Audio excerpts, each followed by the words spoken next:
Assalamu alaykum qarindoshlar. Bugun shaytonning inson hayotidagi ta'siri haqida to'xtalamiz. Iblis degan ism Qur'on Karimda 11 o'rinda, shayton degan ism birlik va ko'plik lafzi bilan, ya'ni shayton va shayotin deb 88 o'rinda kelgan.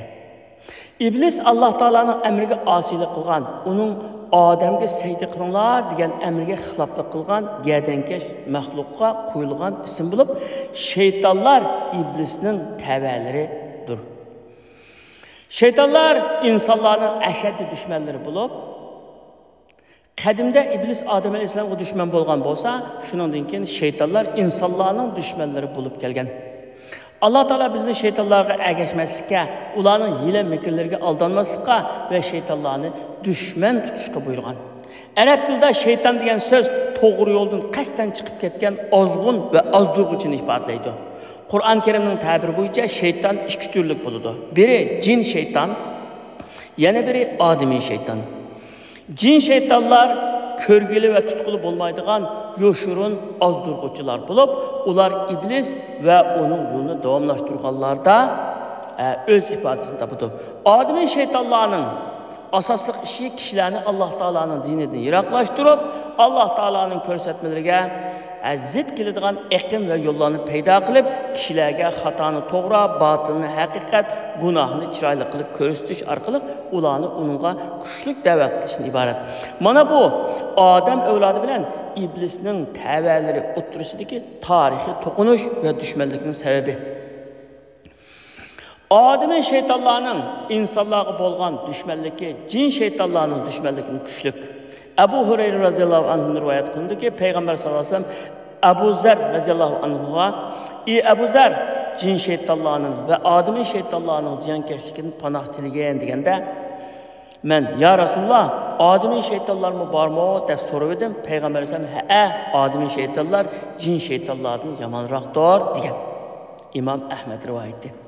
Şeytanlar insanların ko'ngliga vesvese silish ve günah, yaman işlerini ulağı çıkarlık körüstüşten başkasını kılamaydı. Şeytanga ergeçken insan hatalıklarını, günah məasiyetlerini ve barca yamanlıklarını öz iradesi bilen kılganlığı üçün bu kılganlardan fakat özüla cevapkar buldu. Şeytanga bulardan hiç nersini yükleyelmeydi. Çünkü az durgan şeytan bolsa mı günahını sadır kılgan insanın üzüdür. İslam mənbələrdə şeytan haqqında köp degan haqiqatlar var. Ularning qisqacha bayoni bundaq. Birinci haqiqat, şeytan insanın iradəsiga ta'sir ko'rsatilmaydi. Faqat şeytanga ergishib, ixtiyori holda o'zining tizginini şeytanning qo'liga tutqizib qo'yganlar buningdan mustasno. Alloh taolo o'z vaqtida shaytonlarning otasi iblisga xitob qilib bundaq degan: "Inna ibadi laysa laka alayhim sultan illa man ittaba'aka minal g'abin." Mening bandlarim ustida sening hech qanday hukmronliging yo'q.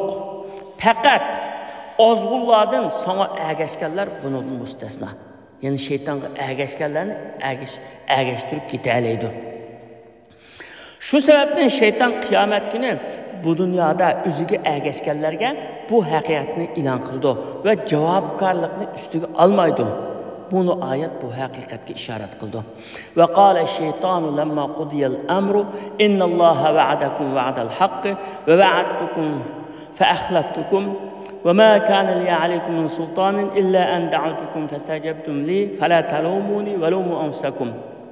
Ma ana bimusrikhikum ve ma antum bimusrikhiyya inni kafartu bima ashraktumuni min qabl innaz zalimina lahum azabun alim. Hisab elish işi ahirlashib ish kende şeytan Allah hakikaten sizlerge çokum emelge aşıdığan bir vədini kılgan ide. Men sizlerge vədi kılgan idem. Ama men vədemge xilaflık kıldım. Zadiminin sizlerini küpürga zorluğu da küçüm yok ide. Men fakat sizlerini davet kıldım. Sizler mu davetimni kubul kıldınlar. Şunun bilen beni eyiplemanglar. Özünlerini eyiplemanglar. Men sizlerge yardım verip sizlerini kutkuzalmayman. Sizler bu bana yardım verip beni kutkuzalmaysizlar. Men sizlerinin burun beni Allah'a şirk kılganlıklarını itiraf kılmayman. Şüphesiz ki zalimlarga qaqşat kuchi azap var dedi. İkinci haqiqat.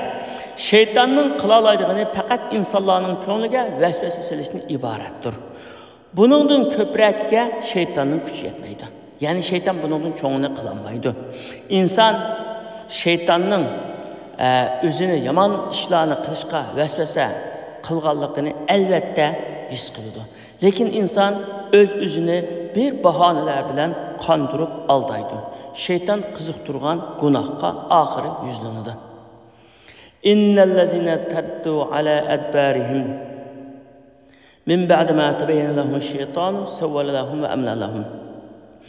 To'g'ri yo'l iniq bo'lgandan keyin orqasiga qaytib olganlarga ularning bu ishini shayton chiroyli ko'rsatdi va ularning ko'nglini yolg'on va'dalar bilan tindirdi deydi.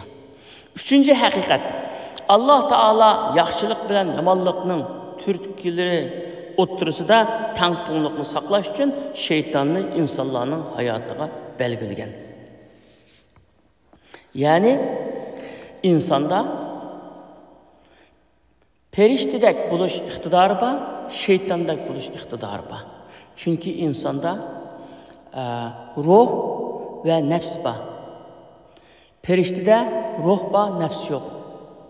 Hayvanda nefs bor, ruh yok.